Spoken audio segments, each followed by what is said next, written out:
अस्सलाम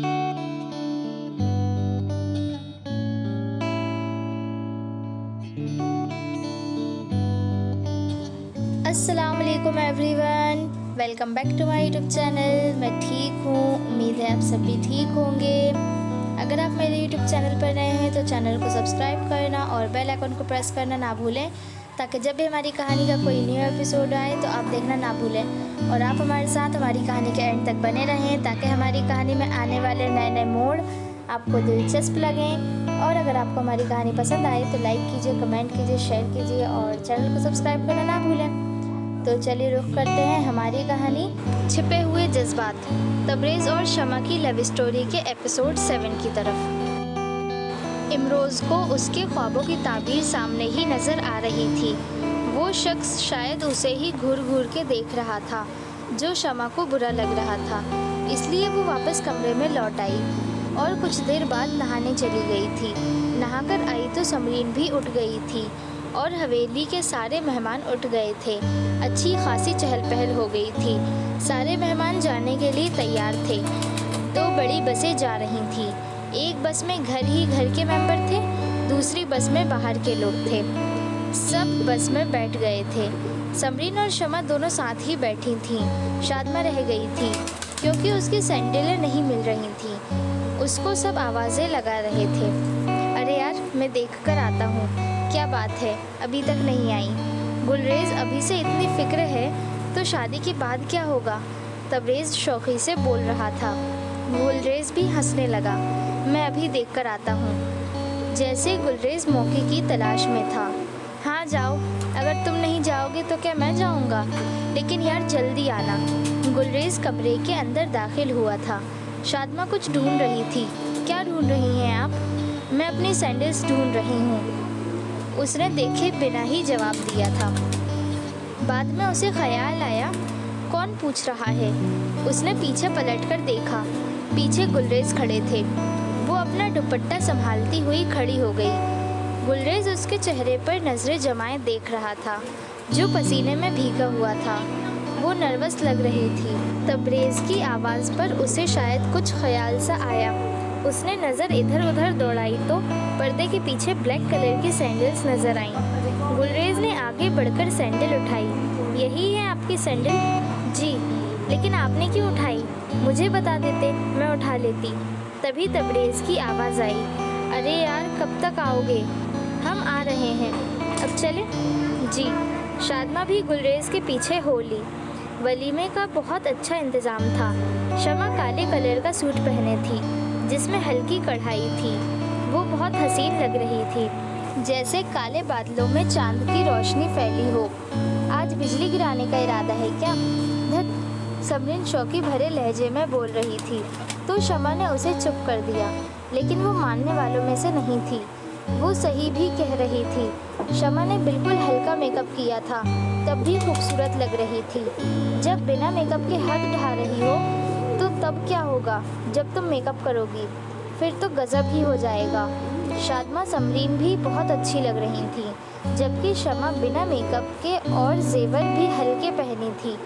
इन सब के बिना भी वो अच्छी लग रही थी। सादगी में वो कांच की गुड़िया लग रही थी। तीनों साथ ही थीं। मैं अभी आती हूँ। कहाँ जा रही हो? आती हूँ। भाई अम्मी कहाँ हैं? शमा भी वहीं थी। तबरेज़ ने शमा को बड़ी गहरी नज़र से देखा, जो तबरेज़ के सीधे दिल में उतर गई। वो एक मोम की नाजुक सी गुड़िया लग रही थी, जो छूने से मैली होने का डर था। अरे भाई अम्मी कहाँ हैं? आप कहाँ खो गए? समरीन ने उसे हिलाते हुए कहा। वो अम्मी ऊपर चच्ची के साथ होंगी। जैसे तबरेज़ को होश आ गया हो। शमा खामोशी से खड़ी थी। नजमा बाजी के पास चले? हाँ, नजमा बाजी का दूल्हा बहुत खूबसूरत है। वाकई में बहुत हसीन जोड़ी बनाई है खुदा ने दोनों की। सरफराज बहुत मिलनसार और बहुत खुशदिल इंसान थे। वो सब मेहमानों की खातिरदारी पर बहुत ध्यान दे रहे थे। नजमा ऊपर हॉल में बैठी थी और बहुत सारे मेहमानों से यानी लड़कियों से घिरी हुई थी। वो लोग दुल्हन का मेकअप सही कर रही थी। नजमा बाजी से मिलकर समरीन अपनी अम्मी से बातें करने लगी थी। समरीन चलो, मैं भी आ रही हूँ, तब तक तुम मेरा नीचे इंतज़ार करना। अच्छा, शमा कहकर चली गई। अचानक उसका पैर सीढ़ियों पर फिसल गया तो अचानक किसी ने उसे संभाल लिया। शमा एकदम हाथ छुड़ा के पीछे हट गई। कहीं चोट तो नहीं आई? जी नहीं, शमा गुस्से भरे लहजे में बोल रही थी। समरीन आ गई? क्यों, क्या हुआ? कुछ नहीं, चलो समरीन। चल रही हूँ। ये मेरी फूफी के छोटे बेटे इमरोज़ हैं। समरीन ने इंट्रोडक्शन कराया। ये मेरी सहेली शमा है। वो इमरोज़ को देखकर खुश हो गई। उसकी नज़र उसी को तो बहुत देर से तलाश कर रही थी। इमरोज़ समरीन के दिल की धड़कन था। सिम कहाँ थी तुम देखते तो नज़र आती।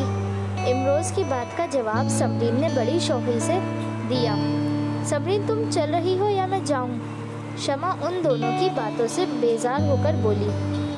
चल रही हूँ। दोनों वहाँ से चली गईं और इमरोज़ के लिए कई सवाल पीछे छोड़ गईं। ये वही लड़की है जो रात में टेरेस पर थी। यही वो लड़की है जिसको मेरी नज़रें हमेशा से तलाश करती रहीं। ये वही है। अब मेरी तलाश ख़त्म हुई है। ये सिर्फ मेरे लिए बनी है। मैं इसको अपनी शरीके हयात बनाकर रहूँगा। शमा तबरेज़ से कुछ दूर दूर सी थी। वो उससे बात तक करना नहीं चाहती थी। वो इसलिए कटी कटी रह रही थी। अगर उससे बात करेगी तो उसे डर था कि दिल के हाल आंखों से बयां ना हो जाए। वलीमे से सब लौट आए थे। नजमा को भी साथ लेकर आए थे। घर आए मेहमान सब लोगों की रवानगी शुरू हो गई थी। समरीन भी जा चुकी थी। शमा और शादमा भी जाने की तैयारी कर रही थी। अम्मी के बुलाने पर शादमा नीचे आई थी। तबरेज़ बैग के डब्बे उठाने ऊपर वाले कमरे में आया था, जहां उसकी नज़र बैग में सामान रखती हुई शमा पर पड़ी। वो अकेली बैठी बैग में कपड़े रख रही थी। तुम जा रही हो? तबरेज़ बड़े संजीदा होकर पूछ रहा था। दिखाई नहीं दे रहा है, उसने बिना देखे जवाब दिया। वो उसके करीब आकर बैठ गया और वो पूछ रहा था, शमा तुम मुझसे ऐसा सलूक क्यों कर रही हो? क्या कर रही हूँ? वो बिल्कुल अनजान बनकर पूछ रही थी। आखिर क्या कर रही हूँ? बताओ। कुछ भी तो नहीं कर रही हूँ। मैं तो अपने कपड़े रख रही हूँ। इतनी भी भोली मत बनो। क्या मतलब है आपका? मैं कुछ समझी नहीं। तुम जानती हो लेकिन समझना नहीं चाहती। तुम अच्छी तरह जानती हो कि मैं तुमसे कितनी मोहब्बत करता हूँ। तुम इस बात से कैसे इनकार कर सकती हो? आप मुझसे मोहब्बत करते हो लेकिन मैं तो नहीं करती। वो इस वक्त एक पत्थर की मूरत लग रही थी जिस पर किसी भी एहसास का कोई भी असर नहीं होता। उसने अपने आप को पत्थर क्यों बना लिया है? वो बोले जा रहा था लेकिन उसकी बातों का उस पर कोई असर नहीं हो रहा था। कुछ तो बोलो, मेरी बातों का कुछ तो जवाब दो। तबरेज़ ने गुस्से में उसे पकड़कर झंझोड़ दिया। तुम्हारी इन फालतू बातों के लिए मेरे पास टाइम नहीं है। शमा ने बड़ी बेरुखी से तबरेज़ का हाथ अपने कंधों से हटाया था और कमरे से बाहर चली गई। शमा प्लीज़ प्लीज़ मेरी बात तो सुनो। वो पुकारता ही रहा और वो कमरे से बाहर निकल गई। शमा ने अपने आप को कमरे में बंद कर लिया था और जैसे सब्र के सारे बांध टूट गए हों। वो बेतहाशा रोए जा रही थी। तबरेज़ के चेहरे पर मायूसी और दुख छाया हुआ था। मैं क्या करूं? मेरे खुदा, मुझे कुछ रास्ता दिखा। उधर तबरेज़ की मोहब्बत, इधर अब्बू का भरोसा। मैं क्या करूं? आपको क्या लगता है अब शमा क्या करेगी? अपनी राय हमें कमेंट सेक्शन में ज़रूर बताएं। आपने हमारी कहानी यहाँ तक सुनी, आपको हमारी कहानी कैसी लगी हमें कमेंट करके ज़रूर बताएं। अगर पसंद आई हो तो लाइक कीजिए, कमेंट कीजिए, शेयर कीजिए और चैनल को सब्सक्राइब करना ना भूलें। तो चलिए मिलते हैं हमारी कहानी के नेक्स्ट एपिसोड में। तब तक के लिए खुदा हाफिज़ and thank you for watching.